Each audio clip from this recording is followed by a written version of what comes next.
Hey everyone, my name is Charlie, and today I would like to talk about my history with Charles Dickens.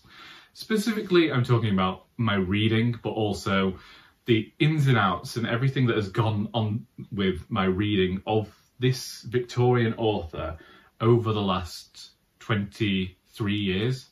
My first knowledge of Dickens came from A Christmas Carol, but specifically A Muppet's Christmas Carol. I mention this in particular because when it came to knowing who this author was, I did not realise that Dickens was anybody other than Michael Caine as Ebenezer Scrooge in A Muppet's Christmas Carol. And so you can imagine my disappointment when I go to A Christmas Carol about a decade later and discover that there's no Michael Caine. Charles Dickens is not a narrator. Also, Charles Dickens was played by Gonzo in that film, and somehow I always conflated the two. And that's all I can say. I don't know what went on there, but for many years I believed that Charles Dickens was Michael Caine, and I cannot explain it. I cannot fathom why I, as a child, did that. And I was very shocked to discover he was not that, but also that his books did not contain Muppets. They contained magic, in this instance, but no Muppets. It was decidedly upsetting for me. But I think that that's many readers, or many persons' first experience of Dickens is A Christmas Carol. Whether it be the Muppet version or one of the various iterations of Scrooge. There are so many adaptations of A Christmas Carol now, and even the Hallmark movies get into them, TV shows get into doing them. It's one of the most adapted stories, I think, when it comes to creating a Christmas story, because they just do a knockoff of that regularly. And I do have a few that I regularly rewatch. My first attempt reading a Dickens novel did not come with A Christmas Carol. It came when I was gifted an entire set of small, hardbound Dickens novels by a dead relative. So my great-grandmother died at the beginning of 2001. The following Christmas, we were told that we wouldn't be doing much on a specific day, so we could take in a book or a video game. And I always like to be different from everybody else. I also didn't know what was cool at the time because as my family didn't have a lot of money. So I didn't know what books to take in. I was like, I can't take in a Jacqueline Wilson. I don't know why I thought not to take in the Jacqueline Wilson. Maybe it was because I read those books every Saturday anyway.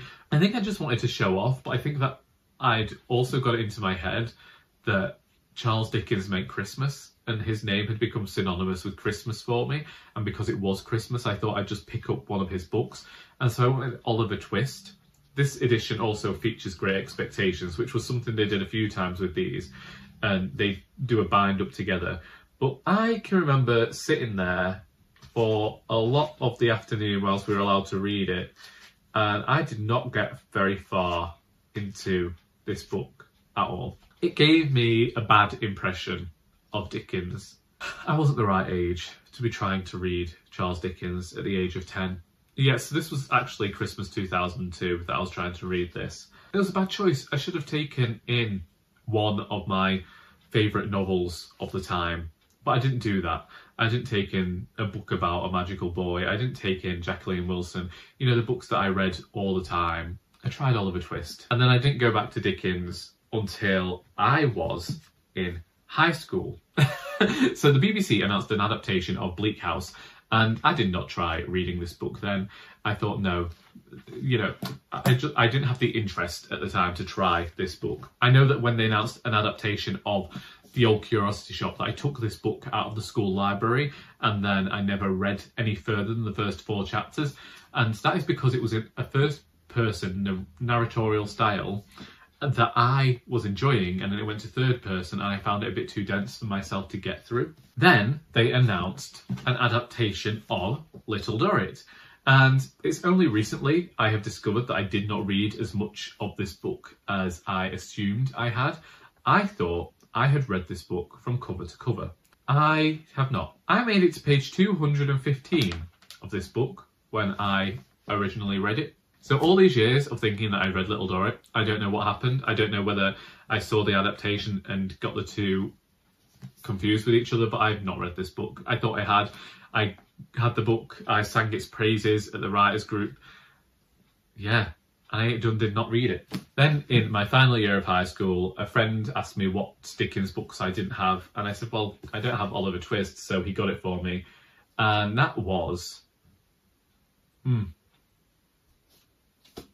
2009? Christmas 2009 I was given this. 15 years ago. Me and Oliver Twist, I don't think we're ever going to get on. I really don't. I hate the film. And I'm talking not just the musical. My father adores the musical, and when it's on, he will watch it, and I have to put headphones on or leave the room. I don't like that musical. I don't like the story. I don't like what happens to Nancy. And I think that because of that first bad impression I had when I was in primary school, I've now decided that that's what I think about all of Oliver Twist. And I know that other people don't rate it too highly on their list. So then we move on, okay? I haven't read Little Dorrit. I haven't read The Old Curiosity Shop. I haven't read Oliver Twist. And I own them. Then I'm heading off to university for a creative writing degree. And it also happens to coincide with my father taking me to Bakewell for the first time. And when I first went to Bakewell, they had a bookshop, which was the Bakewell Bookshop. And it's not there anymore. And I found that they had Wordsworth classic editions of Dickens. And even though they weren't the vintage editions that I was collecting, because I really liked these red spines, that was the only reason that I was heading towards Dickens, because I liked that spine and I liked how it looked on my shelf. And at the time I didn't have very many books anyway, so it was a lot about how they looked. I have discovered this morning that my copy of Our Mutual Friend is not here. So I'm concerned about an aspect of this story when I get to it that I have to buy it again. But I bought all of these books from the Bakewell Bookshop on my first visit because I was like, I'm going to university, they might want me to read Dickens. I should say at this point that I had read Great Expectations, and I don't know whether I'd read it at uni or whether I read it at sixth form. I had also read A Christmas Carol. I skipped ahead. So prior to all this, I read A Christmas Carol. I started collecting this book when I was a teenager.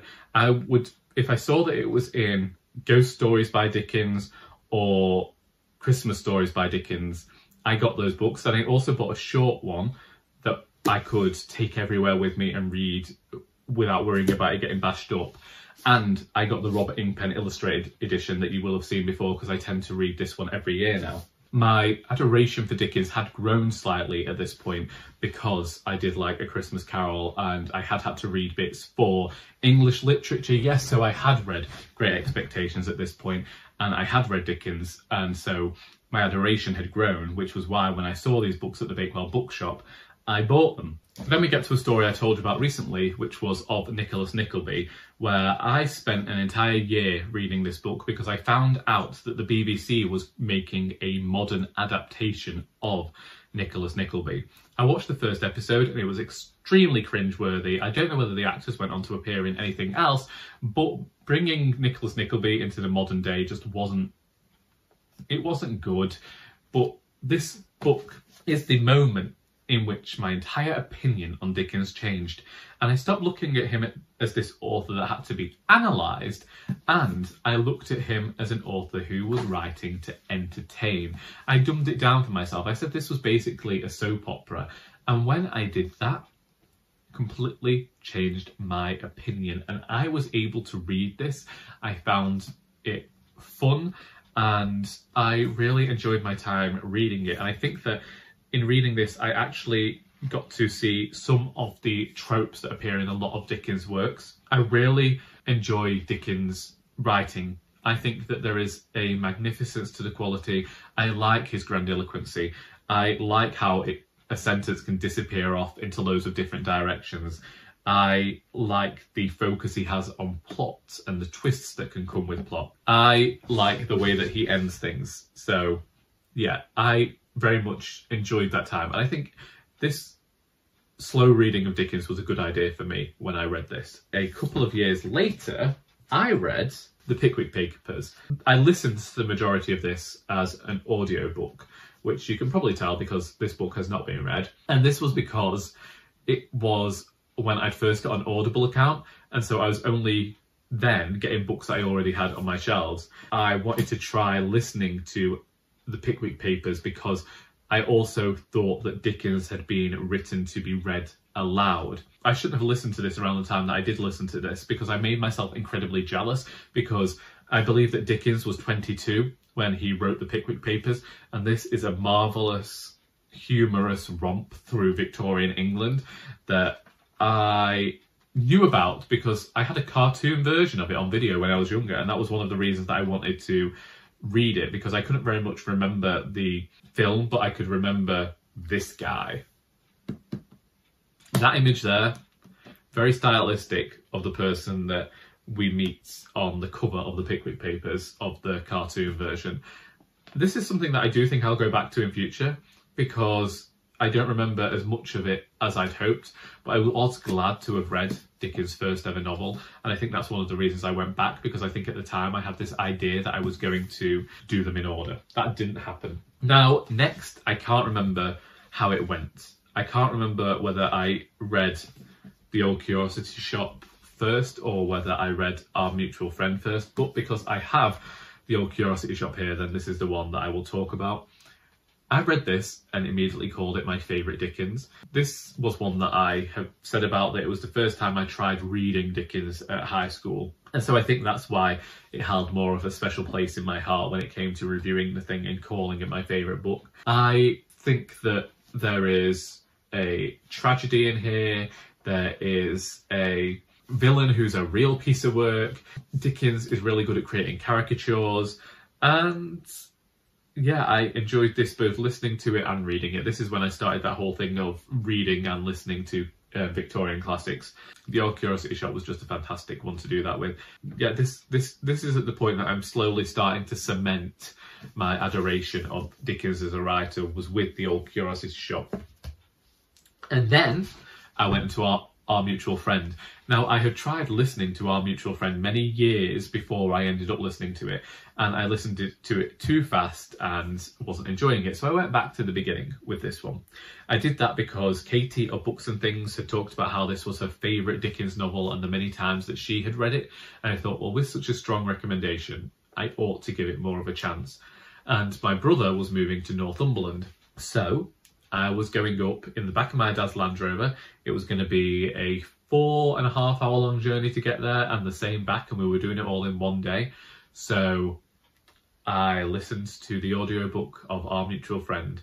I didn't have it on double speed, but I did speed it up a bit. This book is an amazing book that twists and turns. One thing that I can remember happening is thinking that a character we had believed to be good throughout the entire novel had turned against one of the protagonists, and I can remember being sat in the back of my dad's Land Rover, pausing this and just saying to them what had happened, because I was so shocked and appalled by the actions of this character.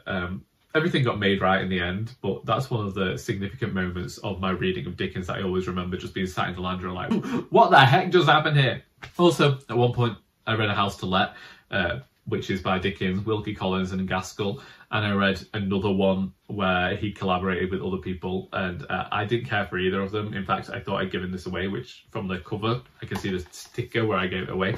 That was another thing I did. I gave away my entire Dickens collection to the charity shop and then ended up bringing them all home. But I think that's where Our Mutual Friend's gone, because I don't have it here, and all of my Victorian books are on one shelf, so there's no possibility of it having moved to a different shelf.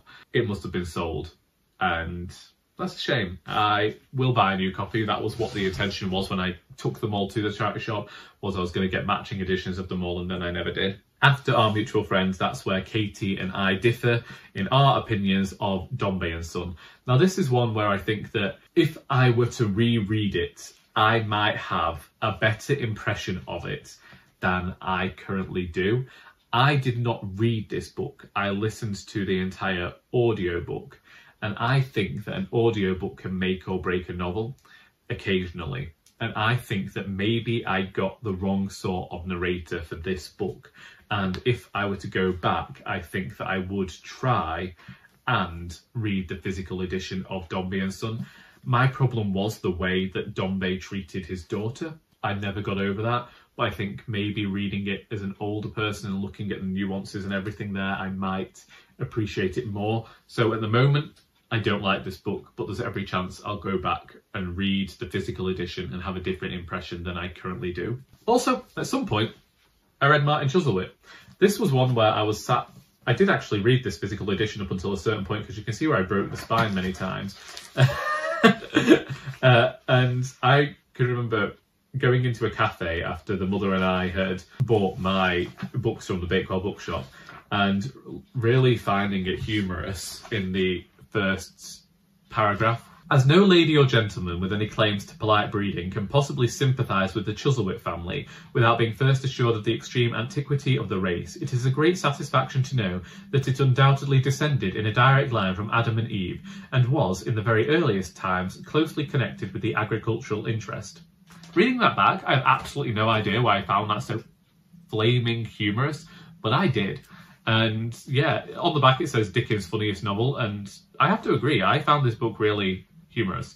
I can't believe that I read this entire... I don't know what it is about me. This book was 840 pages. Dickens' books are huge. Like, I'll read them and like have no problem. Like, yeah, they're lengthy. What are you going to do about it? And yeah, if I saw a modern novel of this length, I'd be like, excuse you, I'm not doing that. But yeah, Martin Chuzzlewit. I know that I listened to the entirety of the time that Chuzzlewit was in America on audiobook, because that part I didn't care for too much. I found it humorous, and I found the way that the person who was reading it read it humorous, and I think that sometimes a great narrator can make a book, you know, like a bad one can break it, a good one can make it. And Great Expectations, when I re-listened to that a few years ago on audiobook, that's a fantastic book. My goodness, I think it was, yeah, anyway. This book, also great. Not my favourite. At this point in time, my favourite is still either... Well, my favourite might have changed, actually, when I talk about this next book. David Copperfield. Did you see that? Earlier on in this video, I talked about how I didn't want to tear apart Dickens anymore or edit it or anything like that. And yet, I decided to read and annotate a Dickens book a few years ago. This was for several reasons.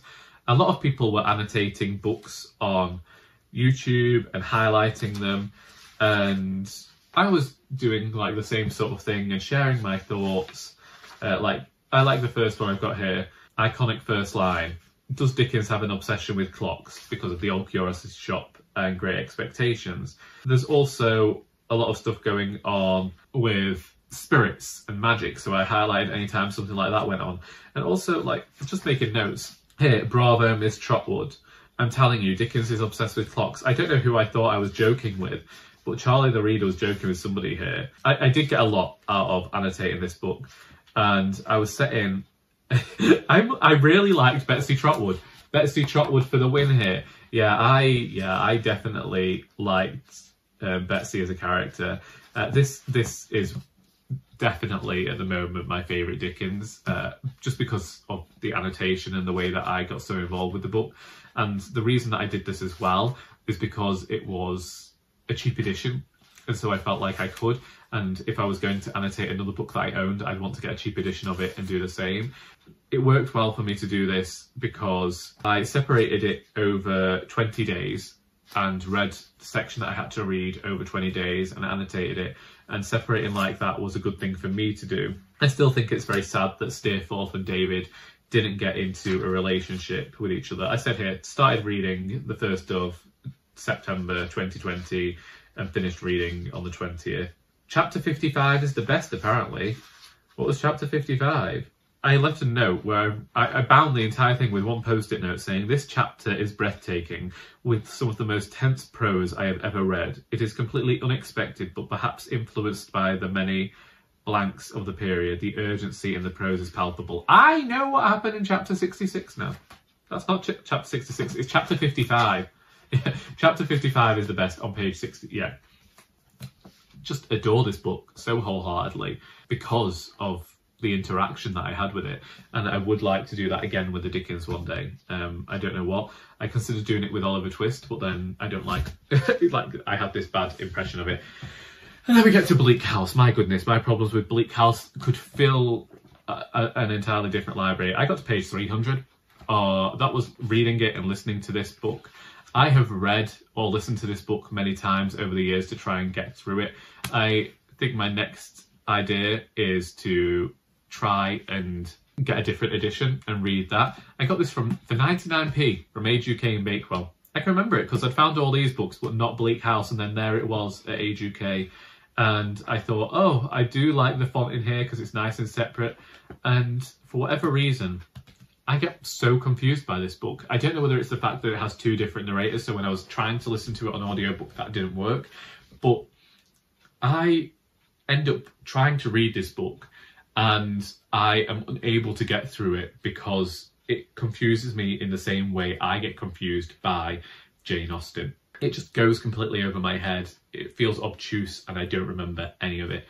And I do want to read this book one day, but at the moment, it's just such a difficult one that I've tried to get through, and I know I will do, but right now it's proved a little impenetrable for me. I also have these books. I originally had the Mudfog papers as well, so I've got George Silverman's explanation and sketches of young ladies, young gentlemen and young couples. I don't think I've read this one, and I can't remember whether I've read George Silverman's explanation.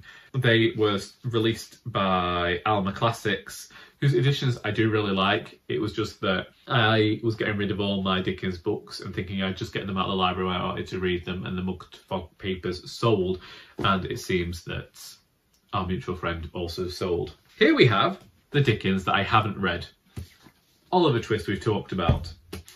Barnaby Rudge is a book that I got out of the library when I was at school. I tried to read the first chapter and found it too dry, so I never did. A Tale of Two Cities, never touched it, never even looked at it, never thought about it. Hard Times, once got confused at university, thought this was a short story. We were supposed to be reading a short story in class. I started reading this one aloud and then discovered it was not indeed a short story. Am I over the embarrassment yet? No. And then we have Little Dorrit. I would like to read a Dickens novel again. It's been a while since I did. It's at least 2 years since I read a Dickens book. And obviously I have 5 here unread. But the 2 that I think that I want to try and prioritise over others at the moment are Little Dorrit and Oliver Twist.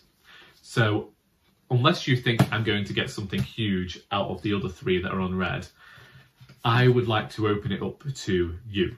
Which Dickens novel do you think I should read next? I'll be opening a poll in the community tab over Little Dorrit or Oliver Twist.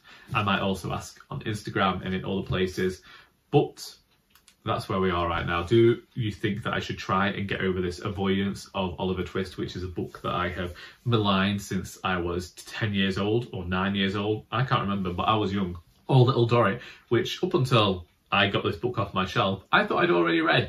It turns out I only made 213 pages into it, and that will have been 13 years ago. So feel free to let me know which you think I should read. And also, let's talk about Dickens as well. I'm aware that this was a really long history and an experience with a writer, and I didn't really give a conclusion as to my thoughts about this author, but his works are just brilliant to me. There's a magic and a magnificence to his prose that I thoroughly enjoy, and I think that he writes page turners. Do I think that he is a Victorian novelist that everyone should try and read first? No, but he is a novelist that when I hear Victorian, I immediately think of Dickens and feel like they're synonymous with one another. I think that nowadays he's incredibly popular because of A Christmas Carol, and because his works are so widely adapted, and because there is humour in his books as much as there is tragedy. And I think that the way that he creates caricatures of characters makes it easy for people to understand what he's talking about, and I just think he's rather phenomenal, just in terms of prose, that is.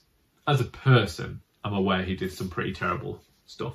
Do you like this author? What are some of your favourite memories of reading your favourite authors? You know, do you have a favourite Victorian writer? Feel free to mention them in the comments as well. Let's just have a great enthusiastic conversation about some of our favourites. I hope that you have got something out of this video, even if it was just to watch me ramble over my memories for the last half an hour, because until next time, that is all.